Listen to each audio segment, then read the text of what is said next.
Welcome to Fight Talk with Mason, a brand new channel, and what better way to kick it off with the main man, Paddy Pimblett. First off, Paddy, how are you? I'm good, thank you for asking, mate. How are you? I can't complain. I'm over here in Next Gen Liverpool. Great facilities over here. Watching a couple of the guys train. First off, Paddy, how's your preparation going? It's going absolutely brilliant, lad. Very cliche, I always say it, but this possibly is the best camp I've ever had in my life. Been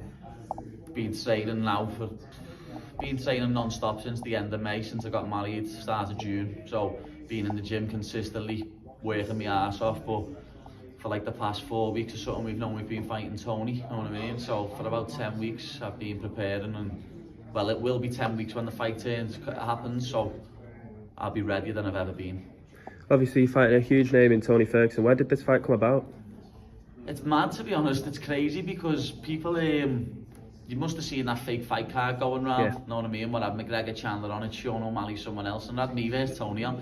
So the amount of people that sent me that, and was like, oh, are you fighting Tony? And I was like at first, nah, I'm not fighting Tony. And then literally a couple of weeks later, I get the contract through, Tony Ferguson's name on it. And as I've always said, I will never turn down a fight. And I said, yeah, let's do this, signed on the dotted line, and I'm fighting.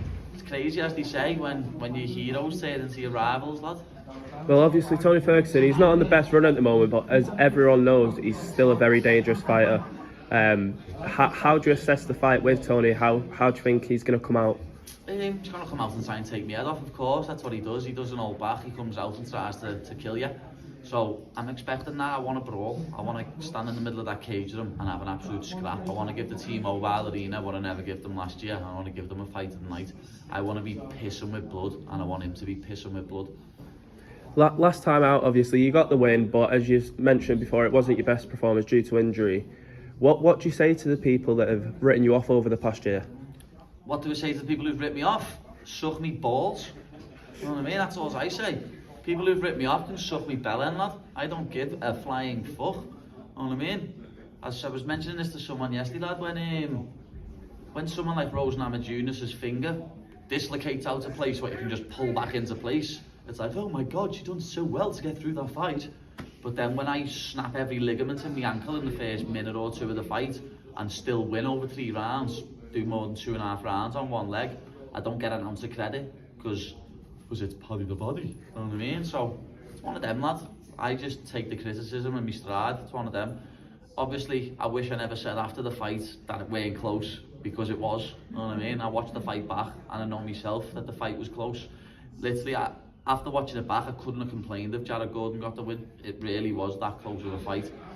But when you've just done 3 rounds in there, and especially someone like myself who has that much belief in myself, like, even though he hit me with about 15, 20 left hooks, not one of them fazed me. So when I'm walking through them, I don't score them in my head. So as I say, some of them rounds, lad, I just thought I'd won. But then when you have a closer look at it and watch it back, and then when I watched it back with commentary as well, I was like, Jesus Christ, no wonder everyone thought he won, because the commentators were stuck up his arsehole, you know what I mean? So when I watched it without commentary, that's what I advise people to do. Go and watch that fight without commentary and look at the official stats after the fight, not the ones in the fight, because the official stats after the fight are the right ones. And how's this last year been for you, obviously, with the injury, coming back to training, etc.? Oh, this last year hasn't been easy, like, you know what I mean? The first half of the year, obviously, also had people on me back, talking shite, saying this, saying that. And then when you actually get surgery, I actually got my surgery in March, 3 months after the fight, 2 or 3 months after the fight. And I was sitting on the couch for 6 weeks, lad, couldn't even walk up my stairs, had my foot in a boot. The thoughts that you're just sitting there with on your own, lad, people don't understand what it's like, you know what I mean? You're just sitting there overthinking everything, like, depression sets in, your mental health starts to take a bad dive. But I had to just get through it, especially when I'm seeing people commenting on my posts, oh, you might as well kill yourself, Paddy, you know what I mean? So you've just got to get on with it, lad, and that's what I did. I've got through the other side, and I feel bad to say this, but Tony Ferguson's face is going to pay for it.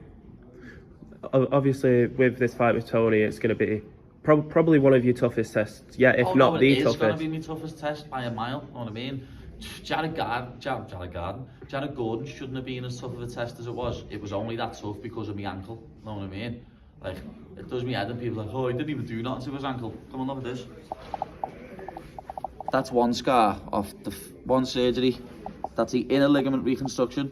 That's CFL reconstruction, and that's outer ligament reconstruction. I got 3 surgeries in one, and everyone just thinks, oh, he sprained his ankle. You know what I mean? I had to get I had no ligaments left in my foot. I've got artificial ligaments in my foot now. And then even the recovery didn't go well. My foot got infected and I was hospitalised for 3 nights. You know what I mean? I watched your Sky Sports interview the other day, well, when it came out, Yeah. and I seen you said, obviously, when you're exposed to certain content creator, that you feel that a lot of the hate that you got was on backlash to that. Do you still believe that that's the case? I know that that's the case, you know what I mean? I was the low-hanging fruit at the time for everyone to jump on the hate bandwagon, you know what I mean? That's the thing with a one-sided story. Like, when I done my podcast with Dana, that just come out. I didn't plan to say any of that, you know what I mean? People are like, oh, you're brown nose and Dana, you're this and that.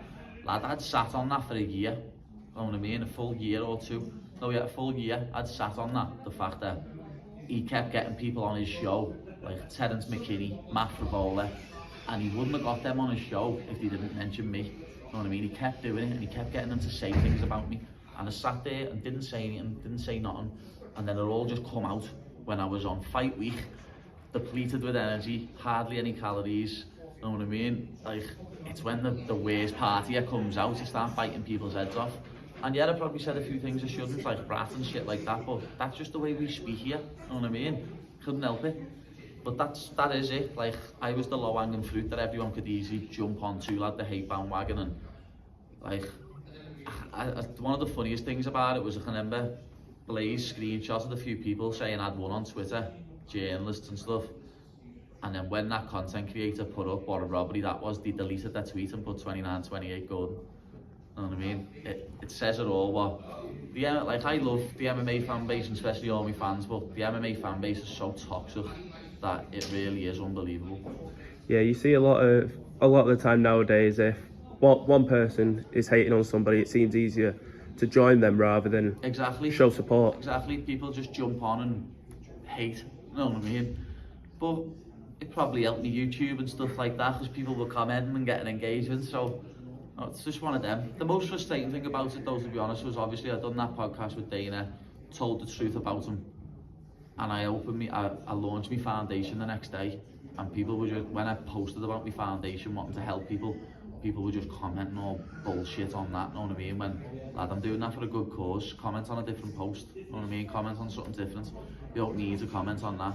And people were saying like, oh, you just, my charity is an anti-bullying, by the way, but they're like, you brought an anti-bullying campaign out and you're bullying Ariel. How was it bullying him? By being honest, you know what I mean? That's just me being honest, mate. If you don't like the truth, don't watch the interviews. 100%. I want to talk about a couple of our fellow Brits over in the UFC. Obviously, Leon Edwards, welterweight champion, defending his title on the same night that you're fighting. But I want to talk about Tom Aspinall a couple of weeks ago. Sergey Pavlovich, New York, interim heavyweight title. What did you make of Tom's performance? Unbelievable. I'll be honest, I knew Tom was going to win, but I thought he was going to take him down, submit him, or ground and pound him. You know what I mean? Especially like what Overeem done to him a couple of years back. But when he just knocked him out like that, it was spectacular, wasn't it? It was brilliant to watch, and I actually got up at like 4:15 in the morning to watch that, and it was worth getting up for. No, Tom's one of the nicest fellas about, and I can remember speaking to him at Cage Warriors, the last Cage Warriors, when Luke had the fight of the year, and I was saying to him, lad, you'll be fighting for that soon, be fighting for that. Literally 3 weeks later, John Jones pulled out and he got told he was fighting for the interim belt, and he went and took his chance, and you can't fault him, lad. Well, with John Jones, I'd personally love to see the Tom and John Jones fight. I don't think it will happen. I don't think it'll ever happen. No, they're not going to fight. John Jones is, John Jones wants to be the heavyweight GOAT as well, so he wants to beat Stipe, who is the heavyweight GOAT. Stipe also beat Cormier twice, who John Jones hates with a passion. So John Jones wants to get that little thing over Cormier as well. So he's just waiting for Stipe, lad. He's not going to ruin his legacy just fighting Tom Aspinall, who's much more of a threat than Stipe. And a couple more things from me. Your teammate Liam Gittins is fighting in Cage Warriors this Saturday in Newcastle for the Cage Warriors title. How's Liam's preparation been going? Liam looks marvellous. Liam's going to absolutely annihilate him. I can't wait. Liam's going to make him quit by the 3rd round or something like that. He's a little machine, Gittins, lad. He doesn't stop, and Reece McEwen's going to find that out the weekend. I want to ask about your opponent again, Tony Ferguson. Obviously, it was either last week or the week before, he did a hell week. What do you make of that? It's fucking stupid.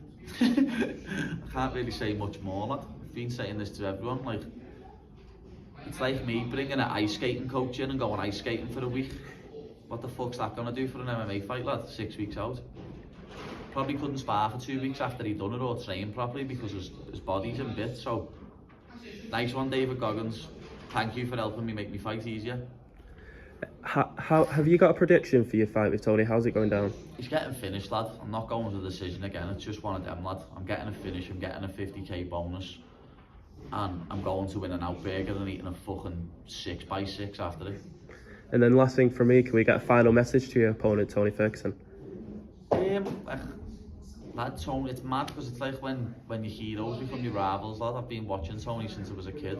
I haven't got nothing bad to say about him at all, lad. He's an absolute legend of the sport. And he's a top 5 lightweight of all time. So, I'm like, even in the fight and that, press conference and all that, even if he says something to me, I'm not gonna be disrespectful to him because I respect him so much, lad. I grew up watching him since I was a kid, and I don't want to hurt him any more damage he's already got. So hopefully I get to finish him nice and fast, shake his hand at the end of it. Well, Paddy, I want to thank you for your time today and best of luck come your fight. Thank you very much, fella.